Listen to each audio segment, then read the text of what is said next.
All right, we should be live for I think episode 177 of the Sunday Speedrunner Spotlight. I think I remembered the number this time. It's getting harder and harder, but I'm trying my best. But yep, recording in advance because I will be at GDQ this Sunday, so it is Tuesday of before then. Words. So anyway, just to clear up all that if you're watching live. So anyway, on to the show. We've got one of the queens of Kaizo here, if you want to introduce yourself.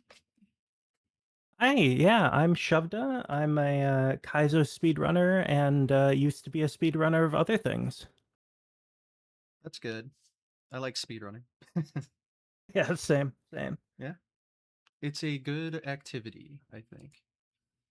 Um and definitely not an addiction. It's fine. So, Yeah. speedrunning.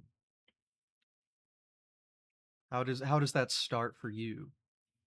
It starts 14 years ago Oh, watching Sig Lemick run 70 and 120 star Super Mario 64.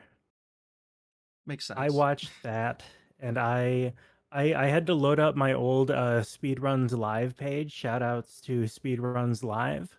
My first run was 16 star Super Mario 64 on Christmas Day of 2013. Wow. Uh Now, I wish I didn't start until 2017 and yeah, SRL was already kind of dying off. I did use it a little bit, but yeah. I missed the peak performance of the site. It's kind of sad, yeah, but a lot of people got in its heyday, and obviously it sparked a lot of people's interest. So that's good. yeah, absolutely. Yeah, site's very good. I'm glad it's at least still up and running too. Yeah, I was a little surprised, but Hmm. very happy to see that all of the data is still there. Yeah, yeah, it's really great archive of old stuff because a lot of people back in the day would just do races, and that was like their PBs. They wouldn't submit it, so it's like an actual archive of stuff to prove things existed. Yep, yep. So I'm always down for archival stuff, so I'm glad that's sticking around. So Mario 64, it's a good game. I've been playing it a bit recently myself, a little more. So Oh, speedruns are just oh yeah, like, okay, yeah, okay. yeah. I've got like mediocre times. I guess it depends on your definition, but uh, Yeah, I mean, my first run back in the day, looking at it right now, was a 36:18. So well, I it mean, was pretty bad for the time, even. for like a first run though, I mean, That's fair. that's Yeah, honestly pretty good. I think my PB is at around like a 20 something, like 2021 XX, but Hmm. I moved on to other things. That's fair. Yeah, I'm trying to get a 17, so that's about where I am, but need to get back into it. Um, but yeah, that was the last thing I ran was Mario 64 a week ago, so Okay. hoping to hit a Yeah, couple small goals before I leave for GDQ here on Saturday. fair. But yeah, Yeah, if you love it if you so go much. watch sorry. If you go watch the relay of Mario 64 at AGDQ, you'll actually see me doing canonless, but I'm using the like 2014, 15 sock folder strat that's been outdated for about 8 or 9 years. Hmm. So that positions me at a certain like time period in the growth of the game, the evolution of the runs. Mm-hmm. I mean, I still use sock folder, although it's the not the full thing. It's where you just ledge grab by the plank and start it from there. But Okay, okay. yeah, like I don't know the texture, but we're. I mean, I was in the relay too. Didn't you try to do no setup? Just like Yep, I run. tried it. What's funny is that in the practice room, I walked up, took the controller, and first tried the no setup, throw yourself at the wall canonless. Everybody got hyped in there, and then I couldn't perform on stage. I mean, it's not really something you can perform. That's why people That's do setups. So that's fair. That's it's like fair. literally a crapshoot if it works or not. Yeah, yeah, So makes sense. But yeah, I mean, I can't believe people went for that because of how just inconsistent it is. yeah. But I guess you needed every time save. But now the setups are at least they're difficult, but at least they're consistent if you do it right. So that's good. Right. But I don't know any Yeah, of that. Again, I'm still doing sock folder myself. I don't even know fair, textures. So fair. people are not doing texture anymore. That's even too slow. What are they doing now? I don't even know. There's like a setup where you get onto the falling bridge and like do a position jump onto the plank and like fall off the plank into it. And like you're, I don't know, it's weird. And then there's like another one where you can just straight up long jump into it from like the falling bridge. I don't know. Okay. Those are like Okay. world record level stuff though. But I mean, Right, right.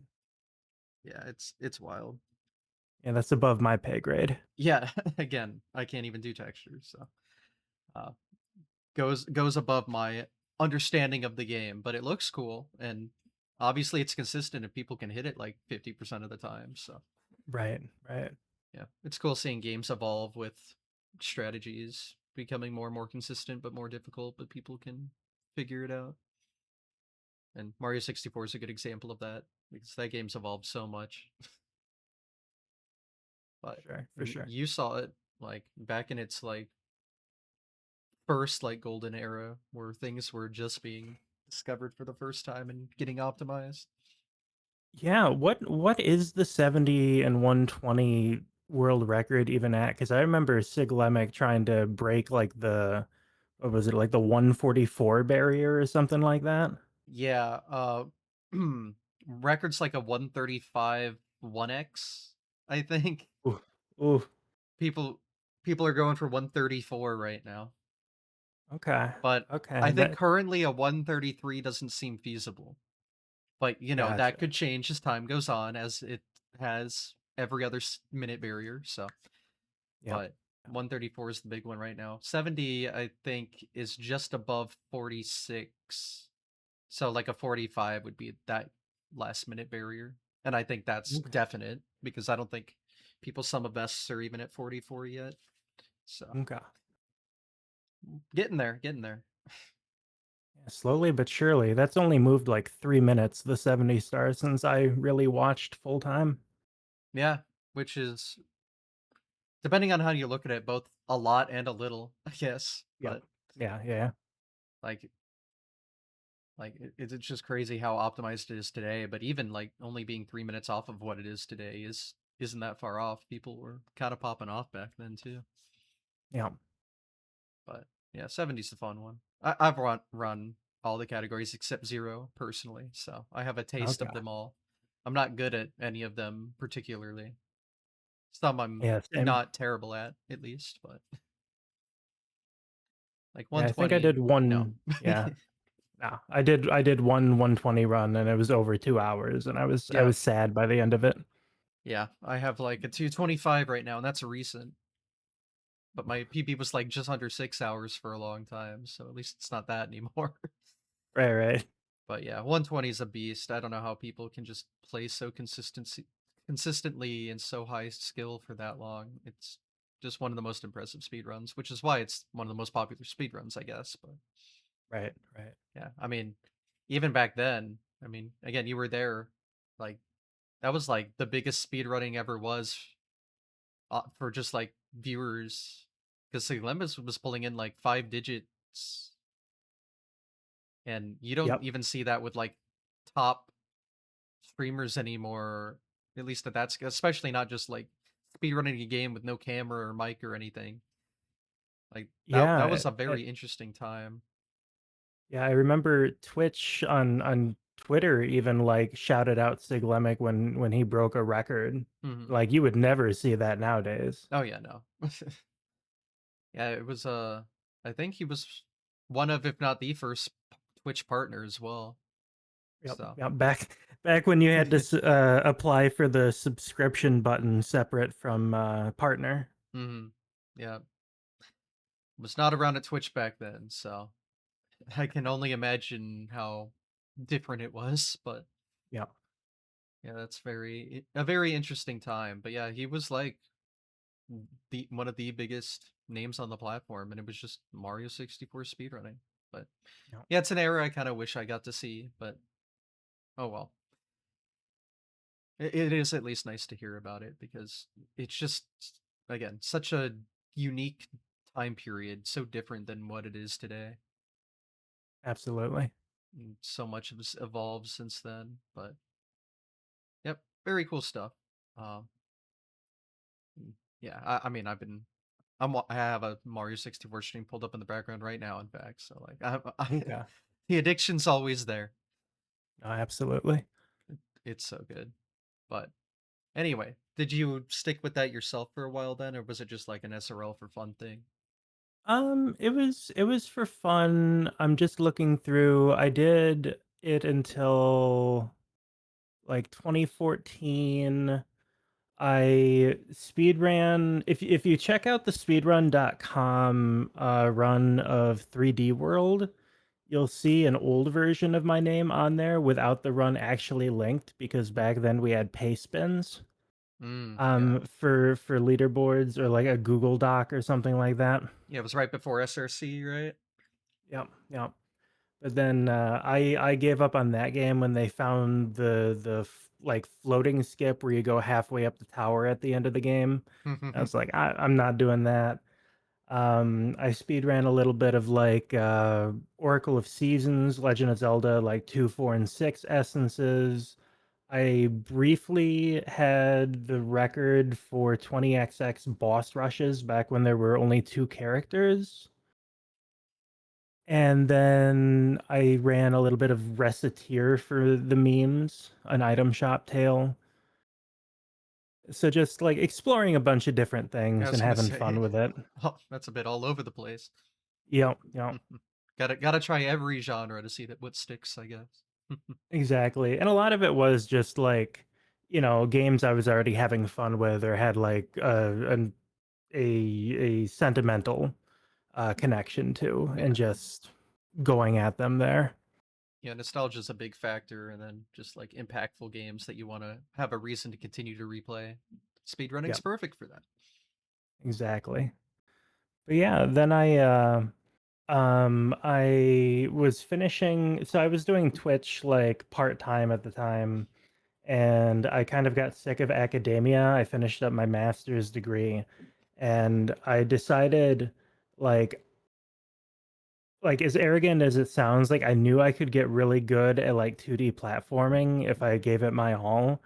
So I switched over to Mario Maker and like started streaming like 10 hours a day and getting really good at that, and was doing like 100 man and Mario Maker 1 and all of this stuff. And then eventually when I got Twitch partner, I switched over to Mario ROM hacks because they were a lot more fun for me.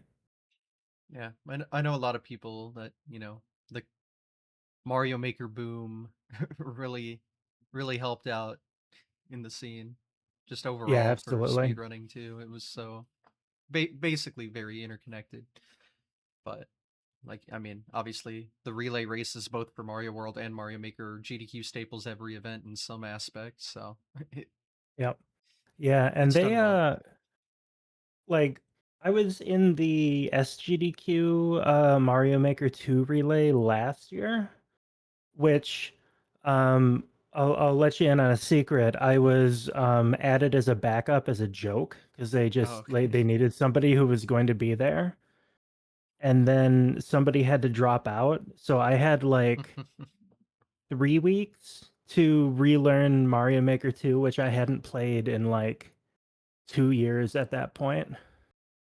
Well, you successfully fooled everyone then, I think. That's good. That's good. That's why I got one checkpoint in the whole thing, and that's why I turned to the crowd and yelled, I did something. I was so proud. Yeah. I just remember, was it Little Curbs just like first trying the first thing? It's like, okay. Yep. Yeah, Yep. He I was love he was watching on the the other relays. team. Yeah, Oh, I love watching the relays. Like, Mario Maker's cool, but I really like the Mario World stuff just because you can do a lot more with it. Like, Yep. obviously with Mario Maker, it's crazy what you can do with Mario Maker, but it's still limited on what, Nintendo added to the game. But with, the SMW scene, anything's possible, and I love those showcases so much. We have one coming up next week. Even when this gets shown on YouTube, it'll Mhm. still be like the upcoming week. Yeah. It'll be a 2v2 blind race. Somehow they've managed to get two people to be able to play at the same time in Super Mario World. Hmm. Like cooperative or Yep, okay. co-op. Interesting. Because I Yeah, remember the what is it, the One Mind? yep, So yep. I remember that was a big, I think that was 2020. I remember that one. But so Is that that like jumping between inputs. So but this is like actually just actually co-op? that's Yep. very interesting Yeah, because and it's something you can't like you can kind of prepare for it by just playing a lot of SMW, but like you can't really prepare for how that's gonna go in a no, yeah, you certain way. need like your partner to be Yep, there and, most speedrunners live everywhere. So it's a little hard yep, to connect in that way unless you're at GDQ. yep, But yep, I guess at least it's a little later in the week so you can prepare at least a few days. yep, yep. Here's hoping anyhow. But yeah. Yep, this will release on Sunday on YouTube where HDDQ will have started and there's the opener in my chat right now. How about Ooh. that? I'm so excited for this event. Like it's honestly looking to be one of the greatest events I've been to so far, and I've been to this will be my 11th GDQ. So Oh wow. yeah, I'm a little addicted, but I'm so excited. There's so many people going, and the schedule's so good, and really looking forward to it. So Fair. we'll be talking about that a lot. It's gotta be like my sixth GDQ or something like that. It hasn't been that many, but I've been watching online since 2013.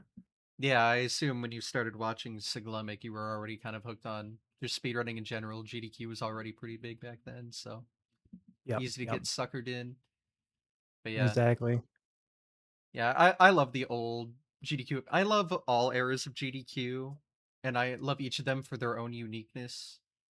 Um, like there's something like the modern era is really cool for like more unique stuff, but also the classics are just like I don't know, a different vibe. I don't know. There's something for everyone with GDQ if you look at its history, and I just I'm a very big history nut with like speedruns related stuff. So looking back at old runs, it's just a lot of fun, and that era is just so interesting. Yep. Yeah. A lot of wild stuff too, but I just remember like Sig would go to the events just to chill, and then on the last day they'd always be like, "Hey, you wanna do like a 70-star run?" And I'd be like, "Sure." And so Yeah, you'd get like this bonus run without it being like put on the schedule as such. That was always fun. yeah. You don't really see that anymore. No. Though I did have can I tell you a story about this last AGDQ? Mm-hmm. So I originally had two runs accepted. The Super Mario World one-handed run, choose Mm-hmm. the hand, and the Joker Shell OK run.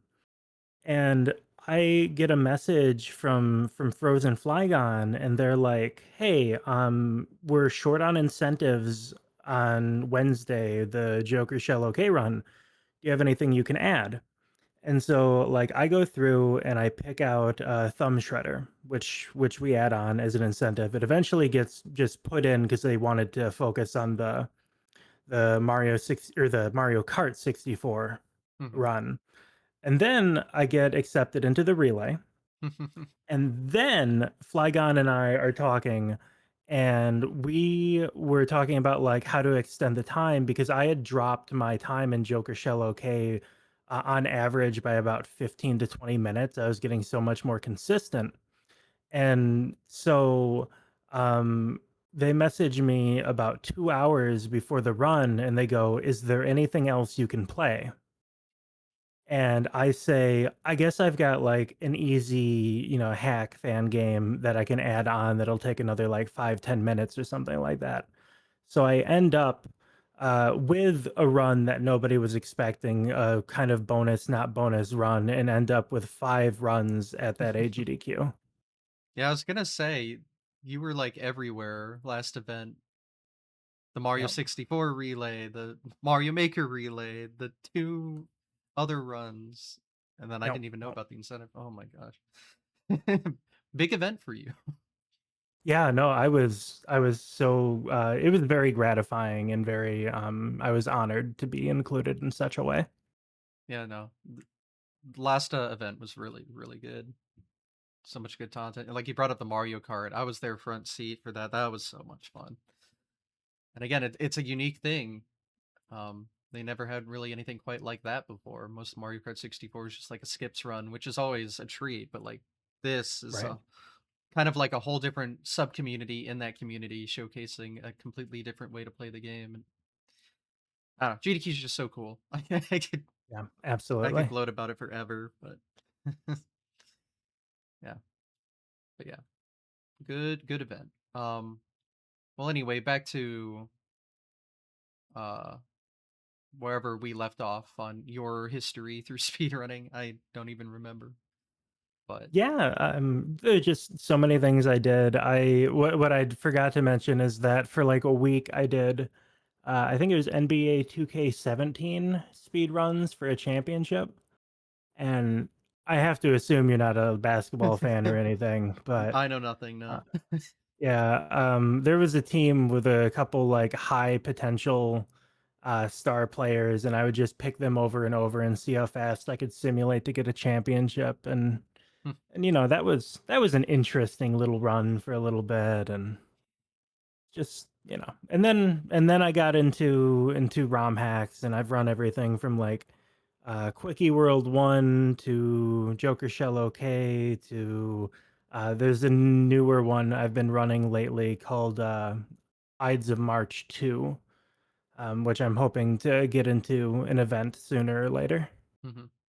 Yeah, if there's one thing I've seen at GDQ that is always there on the schedule, it is some Mario World Kaizo hack every single time. So I don't doubt we'll see it eventually, but Here's hoping. It took a while for Joker Shell OK. I yeah. will not as like a critique, but it did take a few attempts to get it in. Yeah, I mean, yeah, I know people that have been submitting for 10 years and finally got in Yep. this event, so you just got to keep trying. But eventually, I mean, they have so much content to fill and there's so much content being submitted that's new and unique. Like Yep. eventually we're going to see it in some aspect. Plus not even talking about how they have like 10 side events now where they can be featured at this point. Yep. So Absolutely. so much GDQ content to go around. But I do want to dive into the your history with the ROM hacking scene then because that's very big community that kind of parallels speedrunning, both the creators and then you speedrun the hacks. But so do you remember why you started doing that route and like what the first thing you played was? Yeah. So the first thing I played was actually I did a 24-hour stream when I was still doing Mario Maker mainly, and I played Backwards Mario World by West Slasher 2. And that was a fun, it was very very easy hack, right? But it was fun. And then when I started going full time on Twitch in like late 2017. I got partnered in late 2018, and I had some people recommend trying out more ROM hacks to like just see how it felt versus Mario Maker. And it really was like, if Mario Maker is like based around the single level, the ROM hack is based around like building these worlds that are representative of the creators' like intentions and personalities. And that just absolutely struck me. It was so beautiful. And then I played like a Quickie World 1, which was the only one out at that time for that, by Valdio, Super Gracie World by White Moth. I went very quickly up the ladder, eventually to like Grand Poo World 1 by Barbarous King, Search for Salmon by Glitchcat 7, things like that. And I was just grinding them out and having so much fun with them. Hmm. Yeah, and there's so many. Like, Yep. I almost feel like there's more Kaizo SMW hacks than just SMW hacks. That's what it feels You like. would You would think so based on how Twitch goes, Hmm. but the standard scene as opposed to Kaizo, the other stuff is called standard. There are actually probably I would say the ratio is probably like 3 to 1 standard to Kaizo Hmm. hacks on SMW Central, and I moderate for SMW Central at this point. So you would. And so yep. And we see so much more standard coming in. It's just that it doesn't make for as like visually pleasing of an experience, and it doesn't make for I guess the people just like who play standard just do it offline on YouTube a little bit. I think of like Cow or something like that as somebody who has been doing it for like maybe 15, maybe 20 years at this point. Stuff like that. Hmm. I mean, 3 to 1 is still a pretty high ratio of Kaizo Oh yeah. hacks. So Yeah. yeah, there's just so many, and then yeah, I don't even know how many there are now. And are there like leaderboards to track just completions, or? Um, Not really. There are a couple hacks where people are aware of how many people have like completed them. Like Hacker's Dreams has maybe like 5 completions or something like that. I'm on the second to last level of that, and I am well aware that the final section of the final level is going to take me 100 hours. Hmm. So it's just been a slow burn going through that. Um, but other than that, like, at this point, even Kaizo 3, which is a hack that people used to like have a numbered list of who beat it in what order. Now, like probably over 100 people have beaten it. So it Hmm. also speaks to just the average skill level going up over time in these hacks. Okay. So it's not really kept track of unless you're like doing actual speed runs and there's a leaderboard set up for the times. Yes, yes. And then are there a lot of like hacks that are on like SRC? Quite a few. Um, because they do show up in like um a special kind of thing. Yeah, Super Mario World ROM hack series. It looks like there's 519 of them on Holy. SRC. Okay. Yeah, that's a lot. Yeah. Wow. That's wild. Yeah, and it's funny to look at them because like one of them will just have like the title screen and it just says Mario on it, like no Super or World, it just says Mario. And then the next one has like custom cover art that I'm pretty sure the person commissioned. So Yeah. it just goes in all sorts of ways. I didn't know that was a hack. Okay. Um, can I repeat a kind of crude hack title? It's I not. I guess. I don't have any There, rules against profanity. Okay, well, it's not even profanity. Okay. Apparently, 16 years ago, somebody submitted to SRC. Oh, it's 16. Oh, it came out 16 years ago. Um, a hack titled Hyper Hentai Hotties. Okay. So that is Good. something you can speed run, and the world record holder is Rezife, which makes complete sense. Yeah. Uh, But Sorry, just whenever for I a, think of her, I just think of the "It's breakfast time."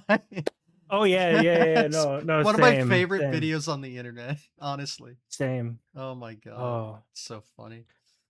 But no, yeah, no, that I doesn't looked. surprise me at all. I looked up the number. There are 1,256 Kaizo hacks, Jesus. as opposed to oh my gosh, there's only 1,500 standard hacks now. The number has they've Ooh. Kaizo is catching up more than I thought. Ooh, okay. Well, Interesting. maybe I was right. Yeah. I've been a little more out of the scene lately than I would be otherwise because of like graduate school again. I'm in an MFA program and all of this.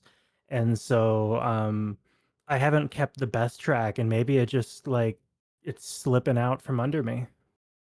Yeah, but those numbers are just wild to think about. Oh yeah. Oh yeah. I mean, you could, and a lot of them are, going to take like maybe hundreds of hours to beat just one. Like you could survive on Mario World content forever. Oh, for sure. For sure. I don't know Yeah, if you you'd give want to do me that, but you could. I mean, you'd get off the deserted island and you'd be so good. Yeah, true. Yeah, maybe if you're dying of thirst, unable to reach anyone, but you have this collection of ROM hacks, you'll be fine. But I don't know. I don't know if that's the life I want to live personally, but No, to that's each their very, own. very fair. Very Yeah. fair. I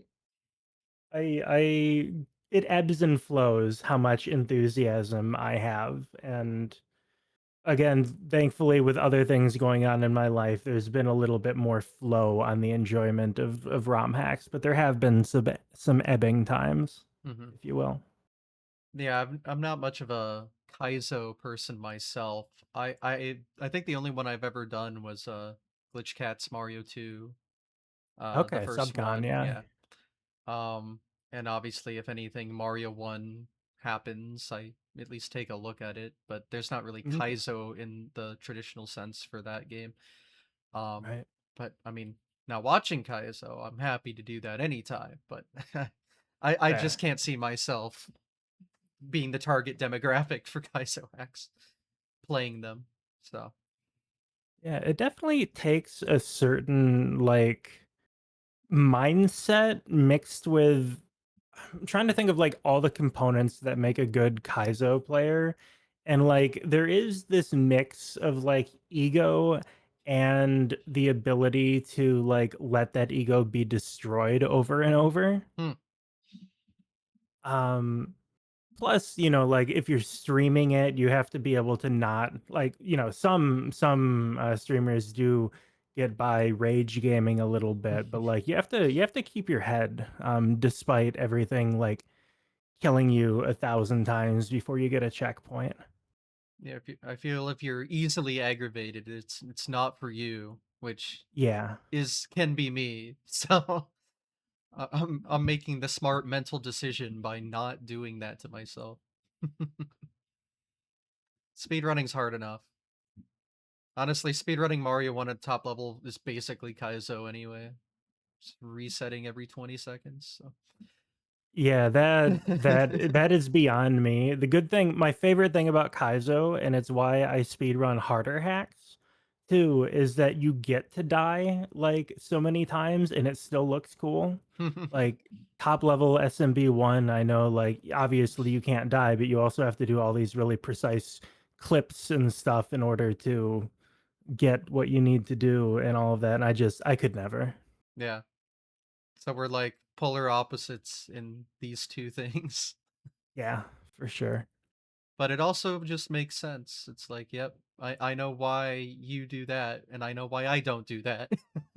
Yep. Yep. And that's speedrunning in a way. But it's all connected. So when you were starting the ROM hack journey, are there any like notable stuff or just like really interesting hacks to shout out? I do think like again, Glitch Cat 7's Search for Salmon was one that taught me a lot about like how to how to move Mario. Like a lot of flashy hacks nowadays will let you kind of they're disparagingly sometimes called hold right and press jump hacks. But I don't think that's quite true. But there is a difference between that and like glitches hacks where you do need to land on like the right corner of a block and do an immediate jump like under something and then like really precise movements that maybe you don't have to do in some of these other hacks that are more visually pleasing and more action packed, if you will. And I'm not saying Searcher Salmon isn't action packed, but I think Glitch knows would know what I mean by this distinction. Hmm. So that, I always have a lot of fun with Pogio attacks, which kind of, because they're vanilla K packs, they kind of blend standard and Kaizo, but Volpe's friend, Volpe's senpai, Atelier Umar, 100 Rooms of Kuso are all really fun hacks to play. Um, and I myself have made 8 hacks actually. Jeez. I've been making them for a while. Um, they're they kind of progressively get harder over time as I get better. It all evolves the same way, I guess, Yeah, with each other. So yeah. And 8. I'm at work on a ninth one. It's Oh, just slowly going by. how long does it take to create something like that? I'm actually really fast with it, which is to say, maybe like 10 months to a year. Hmm. But like, Barbarous King making Grand Poo World 3, that took years to get made. Uh, Hacker's Dreams by Shell Jump, aka Anon, aka Anonymous Bloodlust, aka Jesus, um, took over 10 years on Hacker's Dreams, um, to from first thoughts to completion. Wow. It's crazy to think like how long these can take and still how many of them there are. That means there's just so many authors of this stuff.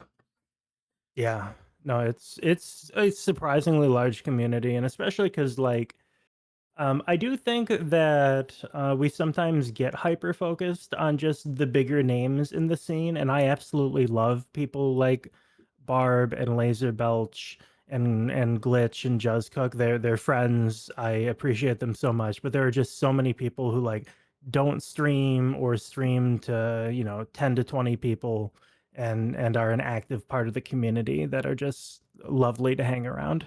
Hmm. And yeah, that definitely goes for speedrunning in general as well. It's the same kind of community, just like obviously a lot larger since you're incorporating everything. But you Yep. can think Yep. of hundreds of big names, but for every big name, there's like hundreds of small names that are just as just as active and passionate and skilled, Yeah. doing it for the love of the Absolutely. game. Yeah, and there would be like ROM hacks would be so much less if not for the people who are just like building custom like assembly sprites and objects and like just custom effects and things that happen, who like never even go on Twitch. They just like build like they put the Bumpty from Super Mario World 2 Yoshi's Island into Super Mario World. And you're like, that's weird, but it's amazing. And now Bumpties are kind of such a staple that people sometimes think they're a vanilla asset. Hmm. Um, but yeah, just it's kind of like like GDQ itself would be nothing without everybody working on the back end on the tech and stuff, and yet we for good reason, of course, they're the ones on stage, but we do focus a lot on the runners themselves. Hmm. um but there's so many people. Like when I walked into the green room at GDQ for the first time and just saw that there were like 30 to 40 people back there all doing their thing, I was just like, oh wow, Hmm. wow, that is a lot of work going on. Yeah, I remember having a similar experience my first time, and I'm someone that like is really interested in the behind the scenes of how things are put together, especially media. So like GDQ counts as that as a big live stream thing. And Right, right. I don't know. Yeah, like you think of GDQ and you'll think of like, the hosts, like the Yep. the 6+ people that are always on camera, in between runs or even during runs. But Mhm. like there are hundreds of people behind them. It's Yeah, yeah. ridiculous. Like if you sit down and watch the credits for any GDQ, those credits are like movie length. It feels it's very fascinating, and I don't know. I just have so much respect for every name you see there because Yeah, no, it's absolutely. so cool. Just how much effort it takes and how many people are able to, make such huge things possible.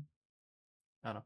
And then I just love talking to people that work behind the scenes that maybe, don't stream or anything, but are just like, I'm very interested in your contribution to this project and just hearing your experience. I don't know. That's part of why I do this even. I don't care how popular the person is. Everyone has their own experience through this hobby and it's fun to learn about there. So, Yeah, absolutely. I was just at an event a couple weeks ago, Trading Paces hosted at Frozen Flygon's channel. And when I got there, I met so many people I hadn't met before, and it turns out they were all like tech people for GDQ. And it really was like, I always had respect, of course, but just eye-opening to see everything they were doing, and especially this was all in somebody's living room, and just seeing everything get put together in that small of a space, and then everybody actively working on these things, and it was just amazing, honestly. yeah. I mean, that's how GDQ started too. Well, the Yep. basement, but close enough. Yeah, yeah. Uyama's basement. Yeah.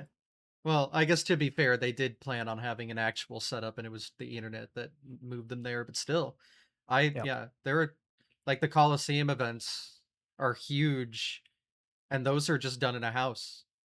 But Oh those have yeah, but huge productions. they do, and they're done at I've been to one of those. It was at a magician's house in Las Vegas. Like, Wow. there was a basketball court on the premises, okay? Like it Hmm. wasn't just a house. It was Yeah, that's fair. That's fair. But I mean, technically, it is a Yeah, no, house, I hear I you. I hear guess. you. But like, it's not this huge studio that GDQ Yep, yep. usually has, and like even a lot of smaller events, they still need like some sort of venue to put their stuff at. But I Yep. don't know. It's crazy what you can do with the right people. You can do one of these big professional looking events from anywhere now Yeah, because people absolutely. people know what they're doing at this point. Yep. And then there's so many events you can look to. So, there's always something going on in speedrunning. There's some big event going on somewhere in the world. Yeah, absolutely.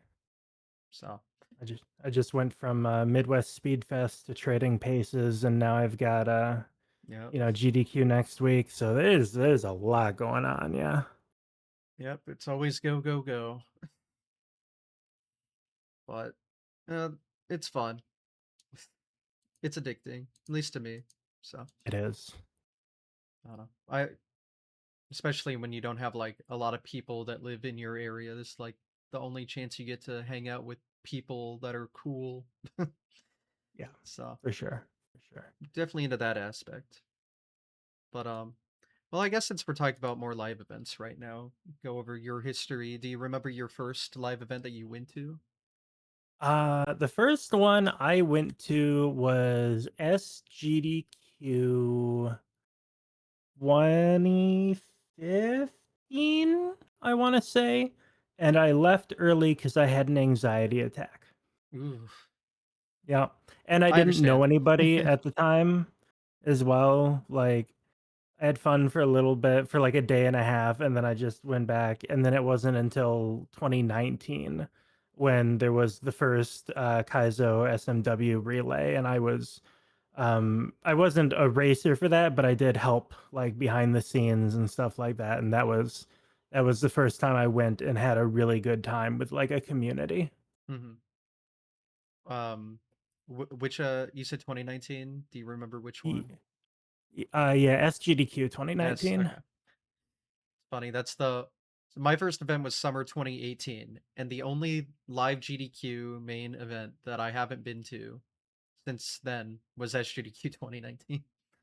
Okay. So I missed out, and it still hurts, even though I've been to literally everything else. But I don't know, and that was still when I was pretty early on. So and I there were like life reasons why I couldn't do it, but I don't know. Still, it like hurts. I can't imagine if I like couldn't go to an event.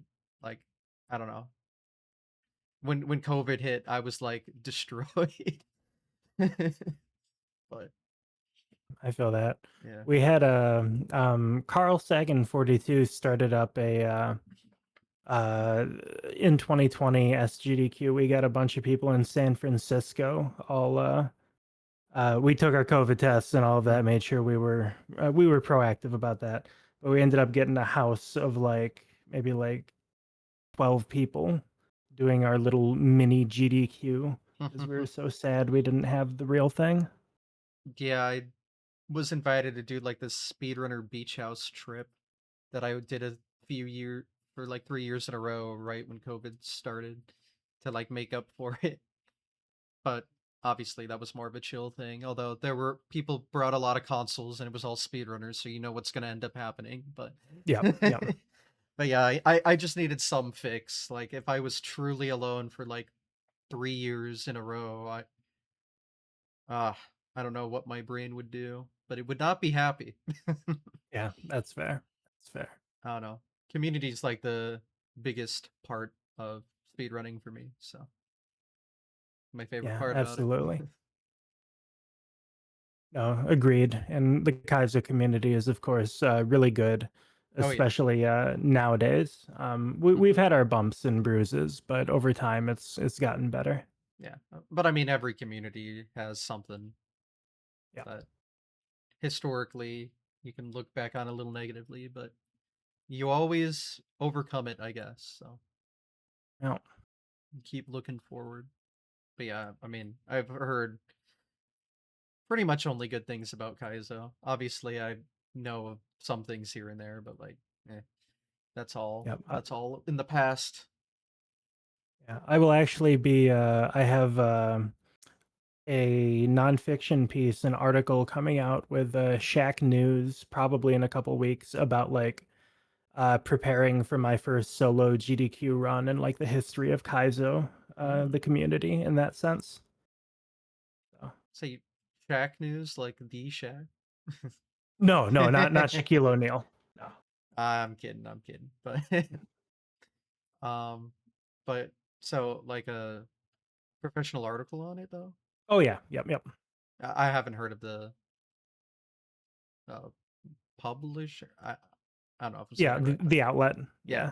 So Yeah, that'll be I'll be sharing that on Blue Sky when it comes out and all of that. I But see. Okay. very happy they give me the space to write that. It'll be in like the narrative nonfiction mode more than straight reportage, but Hmm. it will include a lot of information either way. Yeah, that's cool. Yeah, I'm glad. Well, obviously, speedrunning's so big now that almost anyone you talk to has at least probably heard of it at this point, which is not how it always used to be. But yeah, I remember it was a big deal when like any sort of news site took any interest in it. Yep. So, Yeah. but No, I was at at one of the SGDQs. It was there were like six of us at dinner, and I like to mess around a little bit, and I asked the waiter. We were at a pretty fancy restaurant. I asked the waiter if he knew what speedrunning was, and he knew Mario Kart like Blue Yourself runs or something like nice. that. Yep, And I like know. Yep. and he goes away, and one of my friends who's sitting there just looks at me and she goes, "For once I just want a normal goddamn dinner." Understandable. Yeah. But yeah, I just got back from like a Mario 1 tournament, and I was talking to one of the people that was working the venue, and not only did he know about speedrunning, he was like incredibly interested in the tournament we were doing. I was just like, "Oh, Okay. I'm in that." And then I remember my Lyft driver back to when I was coming home, he asked what I was out for, and I was like, "Oh, I'm doing this speedrun thing." He's like, "Ooh, speedrunning." And we talk about it the whole drive. So it's like Yep. it's a phenomenon now. Everyone has at least heard of it. Oh, Yeah. I was going For through be security once and a guy saw all my consoles and was like, "What, are you going to GDQ or something?" I was like, "Let me tell you." And then he started talking about Bonesaw's one run, and I was like, "Yep, Oh no. This The guy Jack and knows. Daxter. Jack Yep. and Daxter. This guy knows. Good times. Yep. So, yeah, it's just interesting because I hadn't heard about it until 2017, and of course, once I found out about it, I was fully addicted and still am. But um, I had never heard about it until then, and it's like I wonder why that is because now I'll any YouTube video I watch, even if it's completely unrelated to speedrunning, they'll make like a speedrun joke or something that shows me that they at least understand the concept or have seen something and I know what they're referencing, and I'm just like I can't escape it now. Like what Yep. what was happening back then? I guess it didn't hit full mainstream yet. Yeah, for some reason, well, I know why, but I remember exactly where I was when I saw that Jack and Daxter run, by the way. Yeah. Like that was a formative moment. I was in Paris and it was like 4 in the morning or something like that. And I lost my mind at that run. Yeah, I mean, I've heard nothing but, you know, incredible stories about it, and I still have not seen it, but I need to. I'm gonna watch party it eventually with one of my friends that said he watches it once a year as like tradition. I'm Yep. like, yeah, I need to do it because I know Patty. I know he was on the couch. That's all I need to know about how it goes. So Yep. that's all I need to know. I know it's gonna be good. So I'll get around to it. But I've also never played the games and will have no idea what's going on. But Oh, I have never played it either, and okay, it didn't matter. It did fantastic. not All right. matter. Um, but yeah, I'll definitely get around to it. But I mean, that's got to be like one of the defining GDQ runs, I guess, right there. Oh yeah. So, but someday. That was still before my time because what was that like 2016 ish? Something like that. Maybe 2015? Yeah. Regardless, before my time, so I wouldn't have ever seen it live. But we'll get there. Yep. But yeah, that's what I was saying earlier. Like you can go to any era of GDQ and there's something unique about it and still like fun to watch Oh yeah, for in sure, so for many sure. different aspects. So yep, I can yap about GDQ all day. Oh no, same, which same. which is where I am right now if you're watching on YouTube when this comes out. But yep, GDQ. Well anyway, we were talking about your history going to events. Went on a tangent after SGQ 2019. So you said that was like the first event you stayed the majority of the time. Yep, yep, and that was a good time. A lot of folks there, a lot of, um, and I think especially, I was talking to a friend about this, Amethyst, and we were trying to figure out, if I was actually the first like trans woman in the Kaizo scene, or who else was there at the time, because like she was watching me at that time but she didn't stream yet, and there were a couple other people who were like in Mario Maker but didn't play Mario World yet. And so like 2017, 2018, I was like about the only one, if not the only one. But by the time SGDQ 2019 came around, there were a lot more trans women in particular, some trans men as well. But just seeing everybody, when like the life of a queer person can be isolating in certain ways, that was a really strong moment for everybody to meet each other, see each other in the Twin Cities at the time. Yeah. That's cool because if there's one thing I have picked up on from seeing Kaizo hacks is there's a very big queer representation in them. Like people are telling their very personal stories kind of through the art of Kaizo. It's Yep. very interesting and also something very beautiful about it too. So obviously I can see why that pulled in a lot of people and got a lot of people more interested in that specific community because obviously that has grown a lot since even 2019. Yeah, absolutely. And there was, Grand Poo World 2 came out in 2018, I want to say, something like that. But just this last AGDQ, I saw a number of people who came up to me and they said, like, hey, you being in the compilation for, there were 3 videos for the compilation of Grand Poo World 2, and I was the only trans woman in it, and they were like, "Hey, that was like the first positive trans representation I had ever seen, Hmm. just in general." And so, a lot of credit to, it's on the one hand, it's like a very low bar, but on the other hand, credit to like Barb putting that together and making sure like to include me in all of this, and that leading to so many more queer people joining the community. Hmm. Yeah, it's weird thinking about back then. I won't get into too much stuff or anything, but I've just never had any sort of like, negativity towards that group or anything. Mhm. So it's just weird that like, I don't know, back then, things were worse, and in some ways it's a lot better. Some other ways I won't get into it, but Right, you right. know what I'm trying to say. It's like, Yes, I yes, don't know. It's absolutely. weird thinking back, thinking that, oh yeah, that would have been like a big deal back then. Yeah, But I don't know. It doesn't cross your mind when you've like, I don't know, never been bigoted. But I don't know. fair, very fair. uh, but yeah, no, it's cool. And again, well, since I'm talking about like, authoring Kaizo hacks, and it's a Mhm. very personal thing, and every author kind of does their own flavor to it. You have personal experience with creating these Kaizo hacks. What's kind of like the development process? So every hack I have made has been for one person in particular.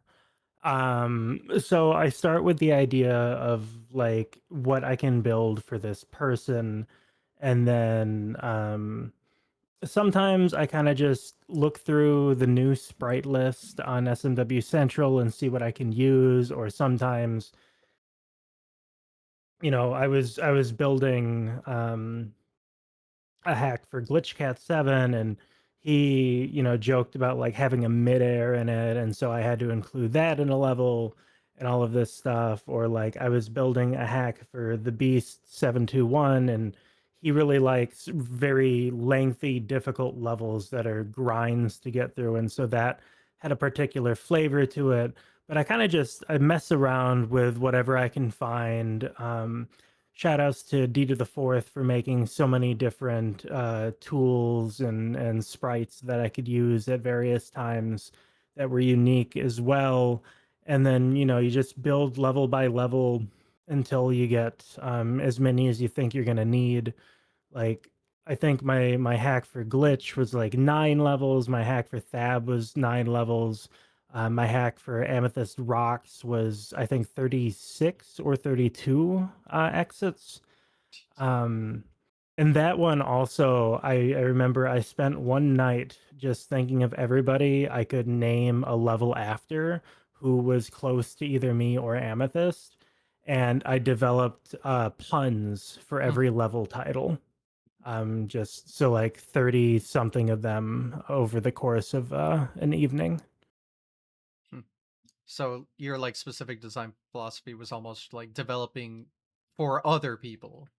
Yes, yes. With the exception of I took a break from streaming in Kaizo for a little bit due to some stuff in the community. Hmm. And when I came back, I built a hack for myself titled Dysphoria. And that was one where I took some poetry lines, because I'm also a poet, and used them as level titles and worked from there. Hmm. So that was like your personal Kaizo author is author. You know what I'm trying to say? Yes, Because absolutely. yeah, what I was saying earlier, like every like Kaizo author has their own like creative design, but you were kind of creative creative designing it after other people instead of yourself. But that was Yeah. your experience to finally do it for yourself. Yeah, and I think the next one I'm building is also going to be in a similar vein. I think it's finally going to be a turn back towards the self again. The working title is Elegies for Nobody, so it's another like very personal experience put into the ROM hack form. Hmm. So I I don't want this to come across the wrong way, but for this, why Kaizo? Why does it work so well for this kind of storytelling? I think a lot of people like the SMW engine is so fluid and you can do so much with it that it just makes a really great base game in addition to like the tools being there. Fusoya released Lunar Magic, the tools for SMW in like 2001 or something like that, and it's been updated consistently for the last 25 years. Or maybe even like 99, and the first hack he released for it was in 2001, which would have been Super Demo World. But in any case, like the tools are there in a way that they aren't for a lot of different games, and more people are making creator tools for different games. But like this one has been there for so long, and there's such a community that built up over time from that that you can get into it easily. And then in addition, I feel like it can be difficult. There are tutorials by different people on YouTube, but it is easier than, say, building your own game engine and doing something like that and telling a story that way. And so, like, just the relative ease of getting into it mixed with the community being such a central aspect of it and people being there to help you if you have questions on the Discord or in the message boards or whatever. I think it just all um galvanizes a certain type of creative outlet for people. Hmm. Got it. Yeah, I know. Again, plenty of authors to go around in that community, and then obviously some people have even gone on to do like defining games. I'm Mhm. sure you know what I'm alluding to, but Yep, that came absolutely. from that community, right? So Yep. Yep. it's very interesting that I guess so much cool stuff has come out from it, not just even Kaizo ROM hacks, but just everything. And then Yeah, absolutely. yeah, they're always on GDQ, of course. Keep bringing that up, and just like in general, like all the speedrunning events, like it just works so well. So you can Yeah, like and for the tell the stories on like a more popular scale because not everyone's gonna play the hack, but a lot of people are watching GDQ, so a lot of people can have eyes on these stories too. Yep. Yep. Anyway, sorry, interrupted a No, little bit. no, you're good. You're good. I forgot what it wasn't that important. Okay, sure. Um, well, to get back into like the events, Mhm. did you do any other events pre-COVID, or was it just I SGDQ 2019? I think it was just SGDQ 2019, and then I went back in 2022 No, the with first and back one. yep, which was we had a 3v3 Kaizo SMW relay race, and that Oh yeah, is the didn't that one have a SMW and Mario Maker? that sounds right. Yeah, yeah. Yeah, because that was interesting because they usually only do one or the other, but I remember that one specifically. And Yep. didn't you do both of them too? No, I did not. I Oh, did did you not? not for Okay. that one.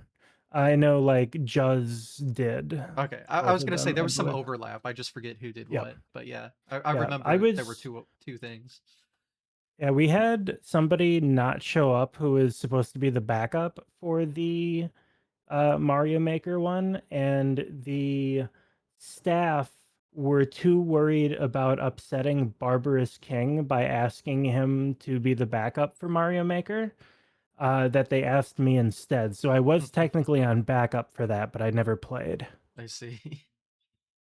Yeah. About close And that enough. was Close enough. yeah. And that was, of course, they needed somebody who was already vetted to be the Hmm. backup. So, Yeah, of course. Yeah, I know their rules at this yep, yep. point, and it makes sense, especially then. That event was so weird just because of how COVID was still very much a thing back then. I don't know. It's hard to No, yeah, remember that event too yeah, much, that's but we that's made it why work. they made us do 3v3 instead of Yeah, 4v4 yeah, just yeah. for less hands going around. But that was the event where I had to teach no, Third Wall had to teach Barb how to do Yoshi Fly on stage because none of us knew that that was going to happen. Which just to explain a little bit, Yoshi Fly involves getting into a flight state and then landing on a Yoshi, and you have to like you have to be holding Y to continue flying, and then press the X button for the tongue to go out, and then press the back button to pump, so that Yoshi doesn't automatically turn around on you, and you have to do this weird little set of controls to like actually fly with Yoshi. It's actually ridiculous in a way that it was on the GDQ stage. And he had just never done that before, so it was like, oh. I yeah, Barb hadn't. I'm pretty sure Juz hadn't. I think the other four of us had, but very minimally, and we absolutely did not expect it to be there. That's what happens when it's a blind relay, I guess. Yep. You know, Yep. you got to expect the unexpected. Yep. And it was like it was one Yoshi flight pump into a ground pound or like a cape slam. So it wasn't the worst thing in the world, but it definitely was like, how do you do this? I just excuse me, no idea. And when you said you went to SGQ 2015, I forget. You didn't do anything, did you? No, no, I Okay. was just there So as a viewer. so this SGQ 2022 was your first time on stage performing? Yep, yep. So, I mean, what was it like for your first time being able to do that? It was pretty cool. It was like I Maybe not the remember event you want to have be your yeah. first time, but yeah. Yeah, it was fun and like I wasn't that nervous or anything because I was there with other people. You know, it was the Hmm. 3v3. It really was just to move forward a little bit. Like this last AGDQ, that was the big one for me because I got to do a solo run Hmm. and like show off something I had practiced. There's something about like, you know, there's nerves no matter what because you are getting up on stage in front of people.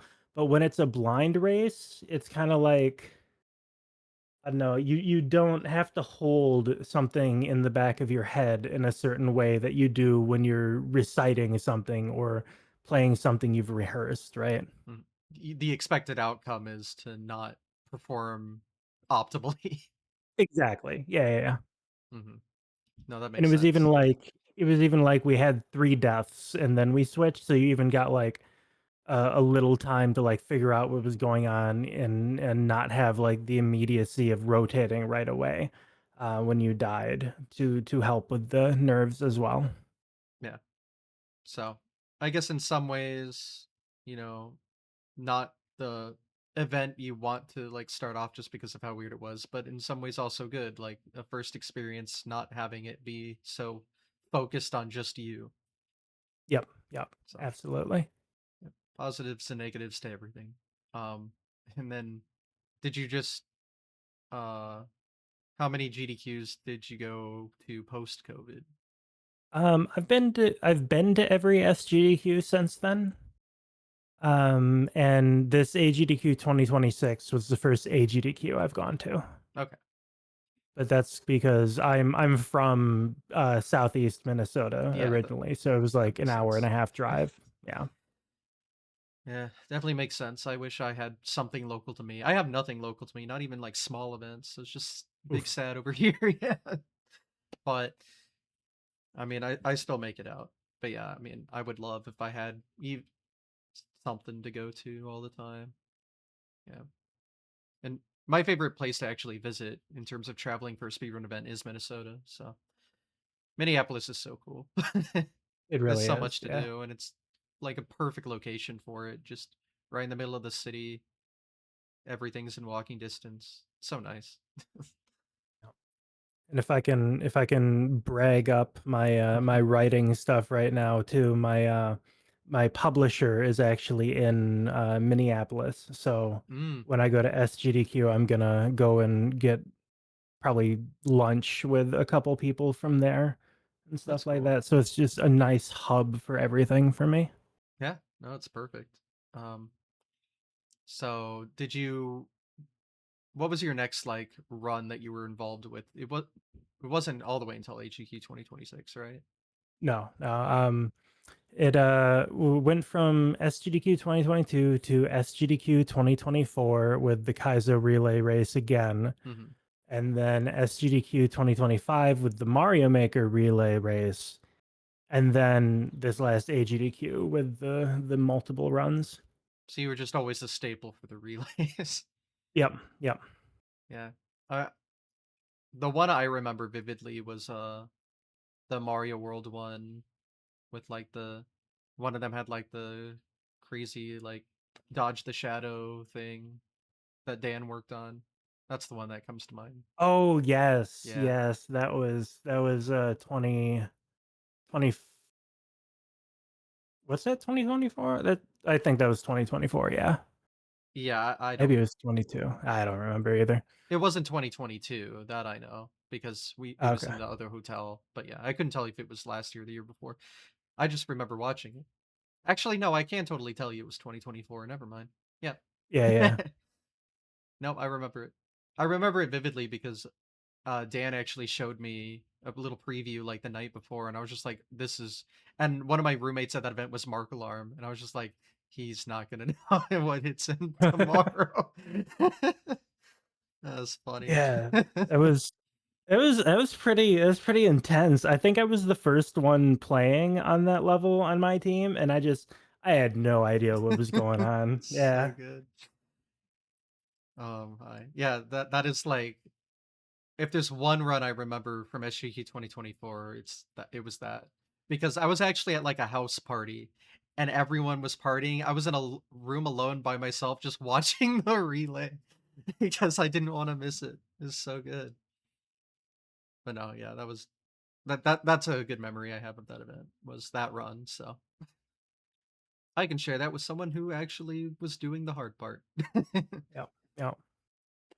um, yeah, no, that was a good run. And then so you just did that relay, just did the Mario Maker relay, and then obviously last event was your big time to shine in terms of a Yep. mainline event. Yep. Absolutely. Absolutely. So as someone that, is famous for doing Mario GDQ runs one-handed, obviously a little different because you have to use like a unique controller for it. Yep. Yep. So what's it like to do that? Well, it started out of necessity because I had my wrists reconstructed. I had congenital like wrist issues where my tendons were too loose. So we did that one at a time, and I kind of just was like, I don't know what to do for my stream because that was when I was full time, and so I was like, I'll just play Mario World with one hand, whatever. And it ended up being fun, and got a pretty good time and all this. But it grew from there a little bit, and then I practiced with the other hand when I had the other surgery, and it just I'm cross dominant. I'm not ambidextrous, but I'm cross dominant, so I can use both hands fluidly for different things. And so I didn't have there was the choose the hand incentive, Mhm. but the joke was that I was equally capable with both hands. Um, but so it just, it was another. I don't view it as like a particular extra challenge or anything. It was just like its own run that was interesting to do, Mhm. which is maybe a weird and unexpected way to think about it because it does seem from the outside like, oh, this is a challenge run or something like Mhm. that. But like for someone that may only have one hand, that's just a normal run for them. It's Yeah, exactly. And like, that's actually I didn't for the longest time I didn't submit it. I had my wrist surgeries in like 2018 and then no 2019 and then 2021, and I was kind of like, well, this isn't it. I was afraid it might be like a little bit appropriative isn't the right word, but it's analogous to what I'm thinking of. And then I had to get like some reassurances from people that it would be okay for me to like do this as a run at a mainline event and stuff like that. uh, well, I have a history of one-handed runs as well, although I don't use a unique controller, so I guess that makes it more challenge. I guess I don't know. Oh, I don't know the rules. if you ask 4chan, they would agree with you. I saw some of Oh, the great. comments about how I was cheating. Oh, cool. So, I don't. I've never visited 4chan, but I've only heard stories about how they love to watch GDQ. I'm glad they're such big fans. Uh, yep. Yep. all I've heard from 4chan, apparently people have just told me this because again, it's not a site I care to ever visit personally, but Yep. Yep. apparently they really like my runs, and the last time like I had runs because they were races that I didn't win, I apparently really disappointed them. Aw. Oh, so sad. I weep. Yep. My all my 4chan fans, I'm so sorry. Jesus. Anywho, um, but yeah, it's actually funny you mentioned being what cross dominant. I Yep. think I am too. I Okay. never Okay. really thought of it like there being a term for that, but I write with my right, but I like cut with my left. I like Guitar Hero with my left. So Yep. Yep. yeah, That's exactly what it is. Yeah. yeah, I'm because yeah, I was like I can't write left-handed, so I'm not ambidextrous, but like yeah, okay, cross dominant. I have a term for it. Cool. Heck yeah. I've learned something new about myself today. How beautiful. Yeah. I'm actually I write with my left hand, but I like throw and everything else with my right hand. Yeah. So the Yeah. opposite. Yeah, I do everything you'd expect a right-handed person to do right-handed. Well, in terms of like throwing, writing, blah blah blah. But yeah, use a knife with my left, Guitar Hero left.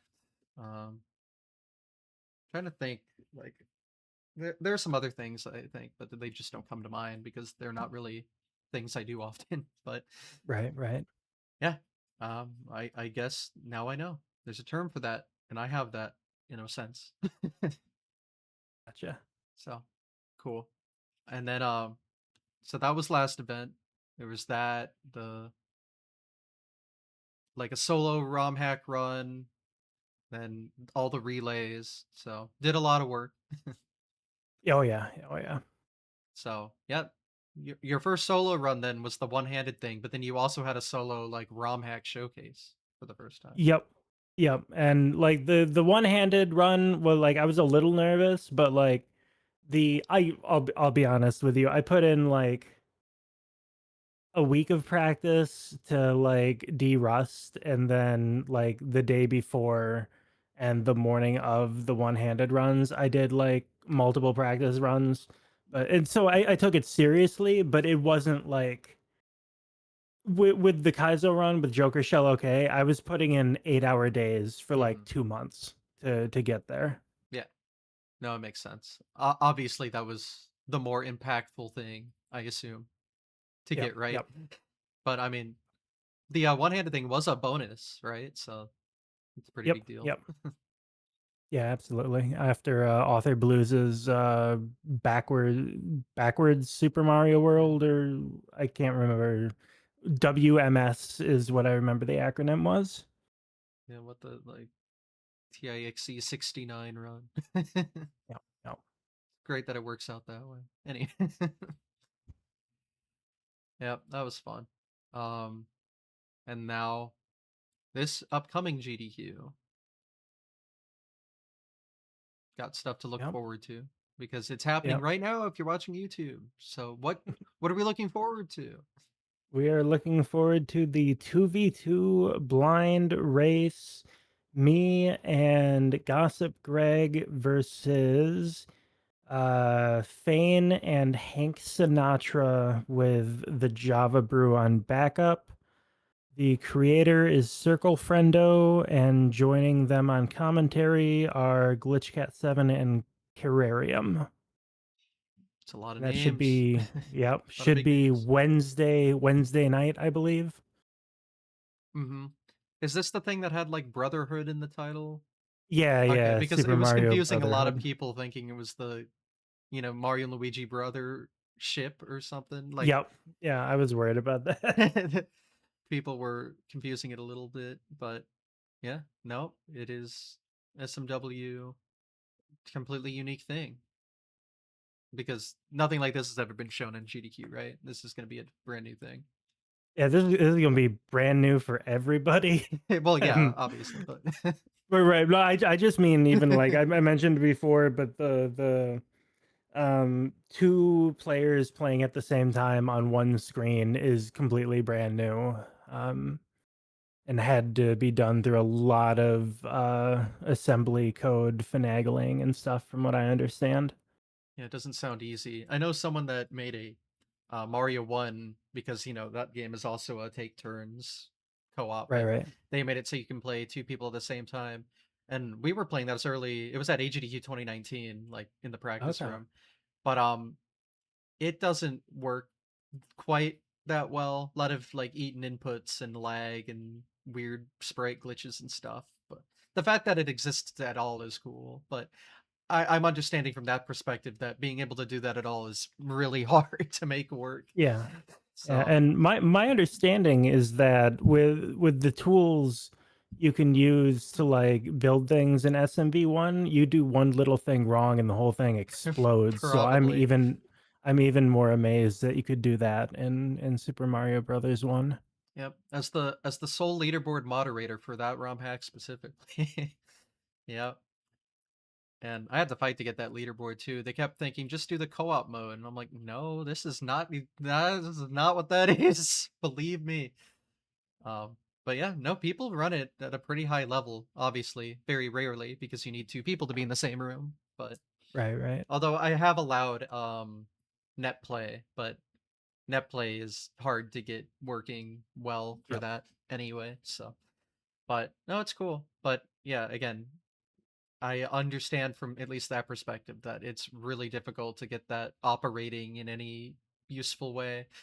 So this is going to be interesting because if it's blind, that means like all the levels are completely custom content stuff that we're going to see. So yeah, something. It's nice to keep Kaizo still completely fresh and new, even though we always see a blind relay race.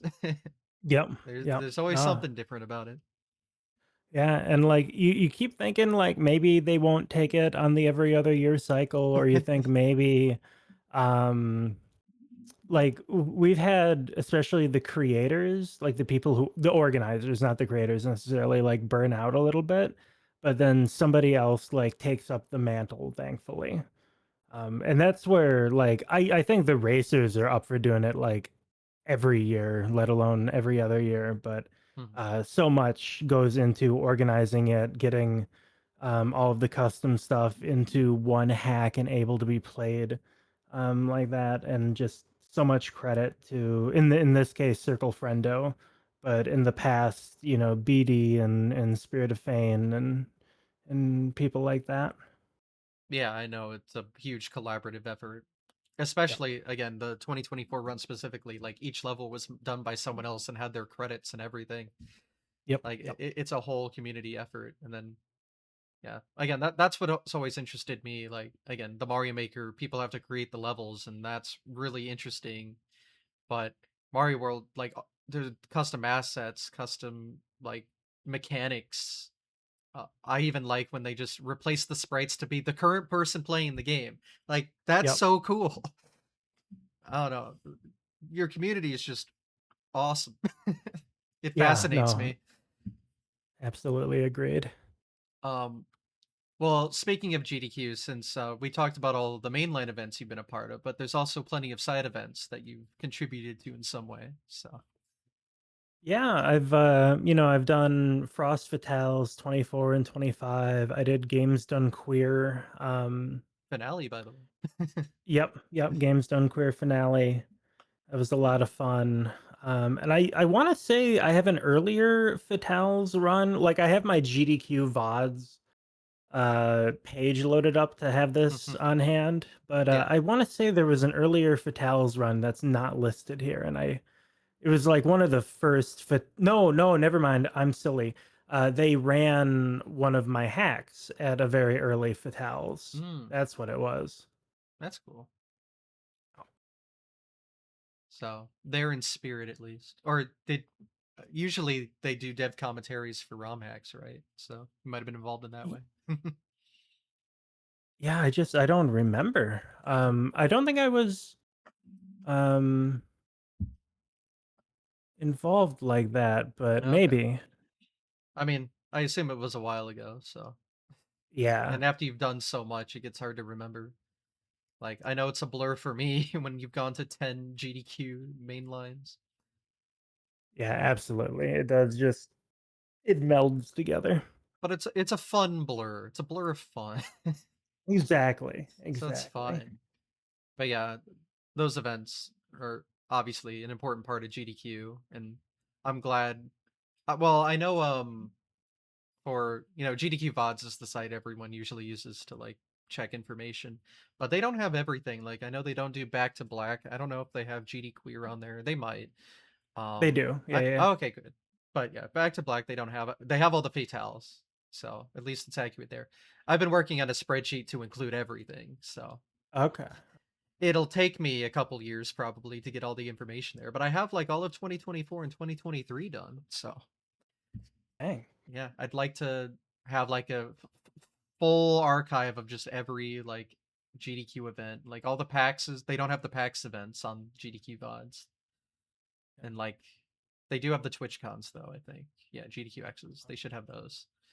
Um so yeah, there's a lot of events and a lot of them I know the Fatales have been around a while. I don't know if you were a part of that community when they first started becoming a thing because that was like the turn of the decade, right? It's when that started. Yeah, it was a while ago. I was a part of it. Yeah. Okay. So, and that was like the first like kind of side thing, like Yep. community, like community within GDQ itself. And now they have a ton.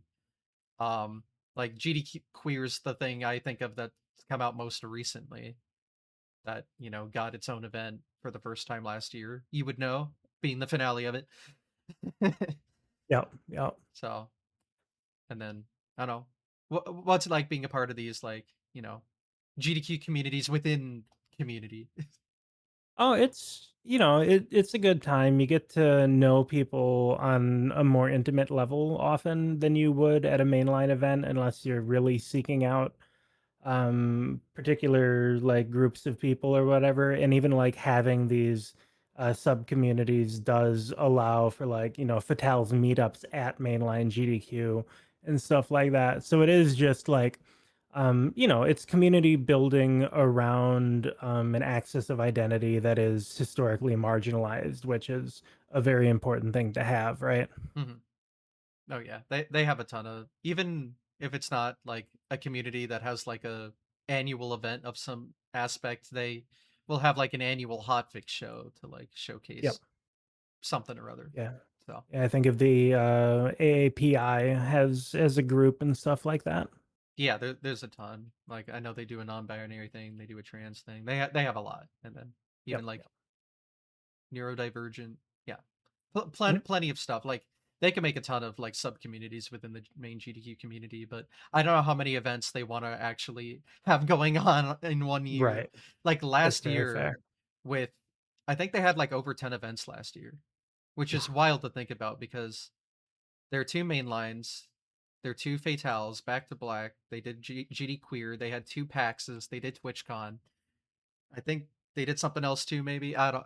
It's so much. Like Mhm. I don't know how they do it. It's Right, wild. And right. then not even talk about hot fixes, which sometimes are like a big event in itself. It just happens to be like 1 or 2 days. Right. I don't know. I have a lot of respect for GDQ. If it's not obvious, that's a lot of No, work. absolutely. but you know, I love to give back, and the only way I know how to do that is to just attend the events and enjoy my time there. Yep. And when they accept me, I can be happy. But we're kind of on a dry spell right now. But honestly, I don't even care. I'm just happy to be there. Feel But that. yeah. Um. So, well, speaking of these like more side events, do you remember like what kind of stuff you were running? Um, well, at Fatal, it's either been Joker Shell OK or Masterpiece for these side events. GD Queer and Flame 2025 were both gay percent for Hmm. Masterpiece. And then Frost 2024 was Joker Shell OK. Yeah, and I know for like some of these side events, sometimes they'll be able to use it as a testing ground to then upgrade you to the main stage, and Yep. obviously that kind of happened with you and Joker Shell. So, Yep, absolutely. Yeah, that was definitely like that was a relatively marathon unsafe hack. hmm, Um and I think like if they had so Dram 3 is going to be at SGDQ being run by Revelug.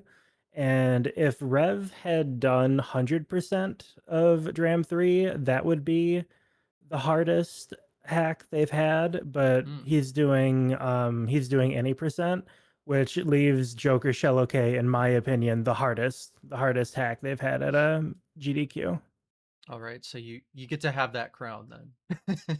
Yep, I yep. see. I And see. I'm very proud of that. No, I mean I don't think many are going to argue the difficulty, so that's fair. But yeah, well, so I guess that's every like GDQ related thing you've done personally, then, right? Yep, yep. Not missing anything. Um, I did kind of want to touch on, because you said you like, what is it, like moderator or admin for SMW Central? Moderator. Moderator. Yep, Okay. yep. So I guess what is your experience with the site, and the more community based around the site? I'm actually the Kaizo moderators are historically a little separated out from the rest of the site because they do like are they're all for the most part Twitch streamers as well. But and actually when I got hired on there was like who is this person? I don't know Hmm. who they are because I was mostly known as a Twitch streamer. But I at one point I was moderating over 100 hacks a year and just grinding through them. And now again, graduate school, not streaming full time anymore. I am. I've been moderating the same, admittedly, really, really, really difficult hack based around Yoshi flying for the last like 4 months. Hmm. So, things change. But overall, the community of moderators has been really supportive and kind. And, shout outs to Amper Sam for being the admin who keeps us going both supportively and like keeping us in check as far as making sure things get done and stuff like that. Hmm. And what does the job entail? Mostly just making sure that the hacks that get submitted don't have any breaks in them, don't have any stolen assets in them, and things like that, so that they can be accepted to the site without breaking any of those rules. And part of the rules are for no plagiarism, stuff like that, no AI generated content, Hmm. generative AI content. But there's also like no vanilla overworlds as a way to not have hacks that are even arguably anything like having the actual SMW ROM on the site or anything like that. I see. Okay, so every hack uploaded goes through like a verification process. Yes, absolutely. Because yeah, I know some sites don't have that, so Yep. it's Yep. it's a lot more organized and professional in that way, I guess. But Yeah, it is very organized, and SMW Central has been alive since 2005. So wow, wow, that's wild. Yeah, I know that's the go-to for hacks of any kind because it's not just Kaizo, obviously. There's plenty of classic stuff. Yep, yep. But yeah, so yeah, everything has to be tested fairly thoroughly before it's even uploaded. So that's got to take a lot of effort. Yep, and it can, not everything that like everybody plays, the Grand Poo worlds and the Quickie worlds and all of this stuff, but the hacks that like just a couple people play because they're not as polished, like I've had to grind through those, and Hmm, that is a very unique experience I sometimes. see. Like, do you have to like beat the hack? Yep. Oh wow. Okay. So Yep. it is a And thorough very verification thorough. system. Okay, okay, Yes. okay. Yes, and some people will use save states or something like that, but historically, people won't because they want to be able to get through it without that and verify like everything's working on multiple attempts and stuff like that. Interesting. Because I know like Mario Maker has the built-in as the author, you have to be able to beat it, Yep, but yep, technically you wouldn't have that limitation. So you could like make the hardest thing in the world and upload it and just no one could beat it. yep. And some people have tried to do that Hmm. without like completing it themselves or like only completing it with their own save states. And then the moderator gets to it and finds out it's either like there's like multiple frame perfect things in a single level, or it's just literally impossible without tools or something like that. And you're just like, oh, good. I get to reject this. And Hmm. after like bashing my head into it for multiple hours. Yeah. Well, obviously, speedrun moderators, it's kind of a thankless job too, but this sounds like a lot more difficult, a lot more responsibility. So, Yeah. And there's, there have been multiple changes to like the difficulty ratings on SMW Central over the years. Um, for the longest time, Standard and Kaizo were separated out. Kaizo wasn't even accepted on SMW Central for a long time because it was viewed as a lesser like style. hmm, But when it joined, it was separated out, and then it was only like Kaizo. So you had like Kaizo Light, which meant it could be beaten by a human being. hmm, So you would have like Quickie World and also like the Grand Poo Worlds or Casio Mario World as the same difficulty rating. That got changed out to 3 because people were complaining about hmm, this fact. And so you had Kaizo Beginner, Intermediate, and Expert. And then people were complaining that like Grand Poo World 2 was the same difficulty as some ridiculously hard hack that I can't even think of what to bring up as an example. Maybe like one of GlitchCat's newest ones. That's a precision hack that I can't remember the name of. But now the difficulty rating is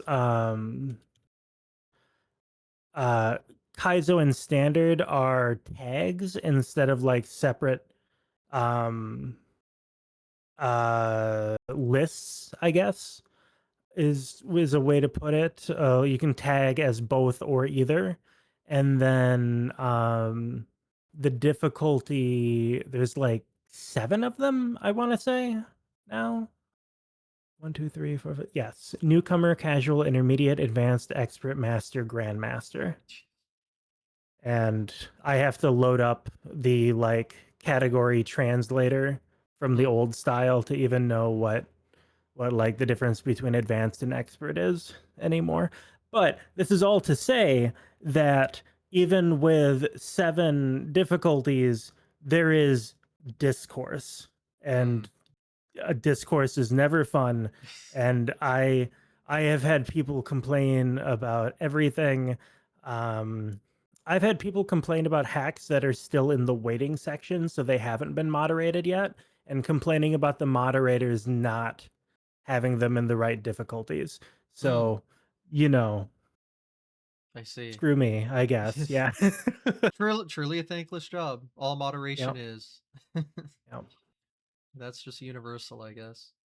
But so with that rating, does that mean like casual or what is it? Kaizo and normal, classic? What's the term? Standard. Standard. So it's like standard grandmaster still easier than like the easiest Kaizo? No, no, no, No. no. Okay.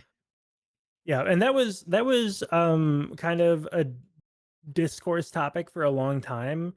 There was like this belief that standard is always easier than Kaizo, which also came from like the different like difficulty systems. Hmm. Whereas now, like you can tag something as standard or Kaizo, and then the difficulty goes on top of that. Okay. But like everybody, there were a number of people who thought that standard was always easier, and then somebody brought up a really old hack called Hyper Six. Um, and people started playing that, and everybody like ate their words when they found out how difficult a standard hack could be. Okay. So what is currently like what determines what classification it gets? Is it like how it's conceptualized? Yeah, it's basically like Kaizo is thought of as like an obstacle course or having a through line of tricks that you're performing. And like Kaizo is sometimes jokingly but not so jokingly called like an auto scroller without an auto scroller because you were doing these tricks on certain like time intervals and like having to jump at the right time with the exact right height and the exact right regrab, whereas standard hacks have more of a free flowing nature. You can retry things. You typically get more power ups and can take a hit where it's not going to automatically kill you if you take a hit where you're not supposed to. Okay. So they're just Kaizo doesn't have anything to do with difficulty. It is how the game was made. Yes, Okay. absolutely. Like the intention of its creation. Yep. Yep. Okay. That makes more sense because to a casual person and something I believed for a while is just Kaizo just meant hard, Yep. just harder, but no. The Yep. Kaizo has been like formed into this meaning of like a specific form of how the hack was developed Yep. Exactly. and the Exactly. very specific level design. Okay, that makes more sense. But I can understand the confusion, especially when there's so many difficulty options. But that's not for me to care, I guess. So, Fair. Fair. but yep, and there's plenty of content on that site of Oh yeah. all kinds. So, Yep. 2,725 hacks as of this second. next second may be different because so many people upload stuff. Yeah, they do. There are, what is it, 36 hacks in waiting right now. Wow. So can people play hacks that are still waiting to be verified, or Yes, they can. okay? But you just Which have like is, that warning, like by the way, this has not been verified. yep, exactly. Okay. And yet people sometimes still complain. Yeah, I mean, sounds about right. That Yep. goes for anything, as always. Like, oh, you didn't verify my speed run within 2 minutes of upload. Why are you slacking? Like, yeah. There's a reason I quit moderation. I don't like it.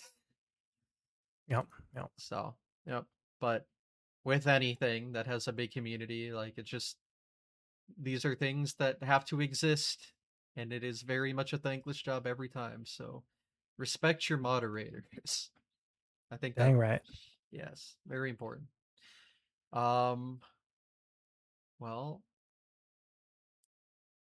I mean, unless we want to get into like Kaizo trick specific stuff, because we hadn't really done that. I can't really think of anything in particular to really go over because it sounds like we kind of covered your history for the most part, specifically, right?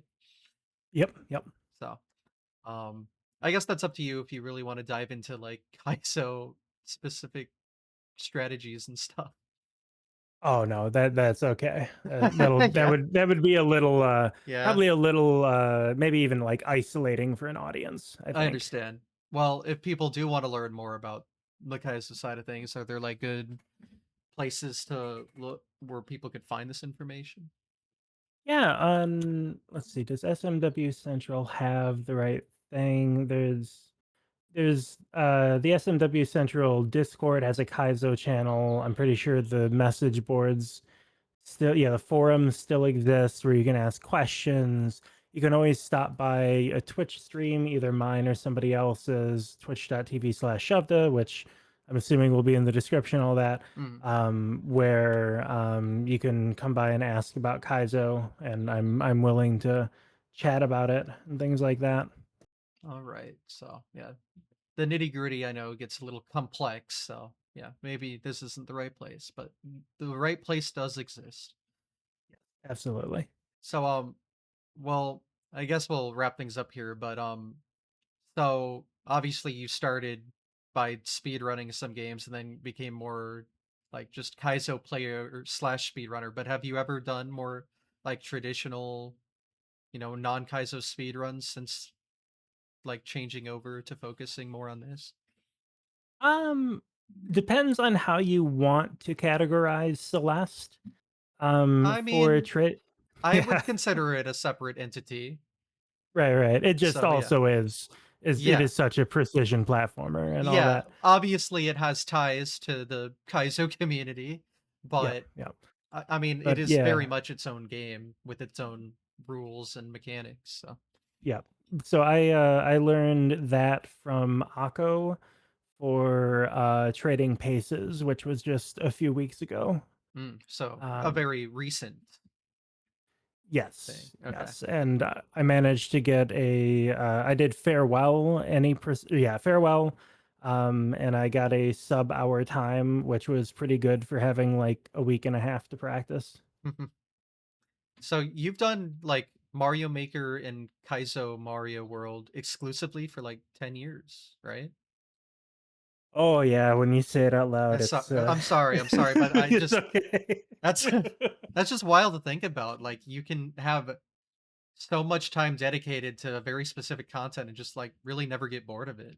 That's just how Yep. much there is. Yeah, yeah. Yeah, I mean, it's cool. It's cool. It Clearly it is, it works. just well, I always make this joke, again, like, just to mention the, like, writing stuff. My day job is creative writer, poet.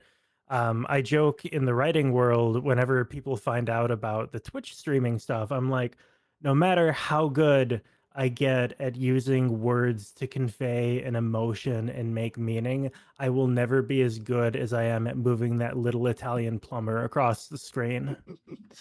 Fair enough. And it's amusing, but it is also, like, it's a very sobering fact.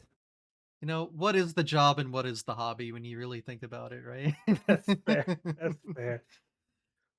Well, since you just picked up Celeste a little bit, um, and in terms of just general future plans as it relates to the speedrun community or the Kaizo community, do you have any interest in like picking up other games outside of Kaizo or just any Kaizo projects? Well, Dan, the VP, wants me to do a co-op run with him, I and see. it might be in Fernax. I don't know exactly what it's gonna be, but we're gonna do something. It's gonna happen, and I don't know when or what, but it'll it'll it'll be there. But that's really the only like outside of Kaizo thing you can think of. Yeah, I've got so many, like, I was Fatel's ambassador at one point and putting up incentives, and I've got incentives from, like, subathons and stuff. I've got so many games on the backlog Mm. to go through, and then I'm moderating hacks and all of this where, like, I do have, like, Ides of March 2 is a hack I'm speed running and trying to get into things, Hmm. but, like, it's one at a time for me, and that's Got it. about all I can handle. Okay. Is the backlog like more of a casual thing? Yep, Okay, yep, I got it. So yep. what people should look forward to for the most part is just the continuation of the usual Kaizo shenanigans. Yes, absolutely. And again, I'm currently in the middle of moderating a hack based around Yoshi Fly, where every level is taking me more than like 10 to 15 hours. So it's it's an It's experience. sounds like it, but someone's got to do it. Dang right. All right. Well, I mean, if that's everything, then I guess the last thing to do. I know you self promoted a little bit already, but you can self promote everything to Yeah, your for liking. sure. Yeah, twitch.tv/SHOVDA Shovda.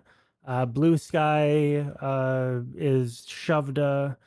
I mentioned the writing a little bit. If you go to sarahovda.com, SARAHOVDA.com, that's where Shovda comes from, by the way. Makes sense. Um, you will find my poetry stuff. I do have a book coming out next July 2027. Ooh, Um, there may even be a reading at SGDQ 2027. I've been talking to some folks about that, so like a we'll see how panel that or goes. Yeah, yeah, ooh, that's yep, interesting. Yeah, I've heard there's actually been quite a lot of authors in like the speedrunning community that have yep, well, obviously, OmniGamer made a book about literally speedrunning that I have, and then I know there's a few other people that have either done like books related to speedrunning or even just their own thing, like they've just become authors. So it's yep. interesting to see that correlation. Yeah, absolutely. And I know like JSR has Yeah. published a novel. My poetry is a very weird beast because like self-publishing doesn't do as much, and so I had to win like I won a first book contest and Oh. got in with a publisher, and they're doing a lot of the promoting and stuff like that for me, thankfully. Hmm. Well, that's cool. And again, it's very unique for the event. I don't think they've ever had a live book reading in that sense before. I assume it has Yep. nothing to do with speedrunning. It's just a There are two poems in the book that take place at SGDQs. ooh, interesting. Okay. Well, I won't NDA or anything, but Right, right. but I mean, something to look forward to then. All right. Well, all right. I guess that's everything then. Nothing I've missed, right? Not that I can think All of. right. Then I'll say I did my job at least of listening correctly and Perfect. asking what I needed to. So that's good. So I guess we'll wrap things up here. Thank you for coming on the show. Appreciate your time here. Yeah, Um, thank you for having me. It was No a good problem at time. all. Yeah. I've always loved the Kaizo community, even though I'm very much just a watcher and will probably stay that way forever. But just the shit people can do fascinates me, I guess. Yeah, Best way to put absolutely. it. But yep, if you're watching live and are wondering why this isn't uploaded right away, because it'll be uploaded this Sunday. This is Tuesday, so wait a few days. Gotta record these in advance for GDQ because I'm always there and I would never do this at GDQ. I want to be there for fun and not have to think about this. Yep, I hear yep, that. yep. So yep, that's where this episode will be. And then yeah, if you're watching when this is uploaded there as it comes out, SGDQ is right now. You should watch that now. I'd highly recommend doing that. Anyway, yep, you know where to follow the show, you know where to follow the guest, you know where all the links are, YouTube description on the stream. And yeah, that'll be all. So, um, I'll have another episode to record while I'm gone, so that'll be in a few days. And that'll come out the next Sunday. So you can look forward to that in terms of the show. And that should be everything. So, yep, thanks everyone for watching. I'll see you next time.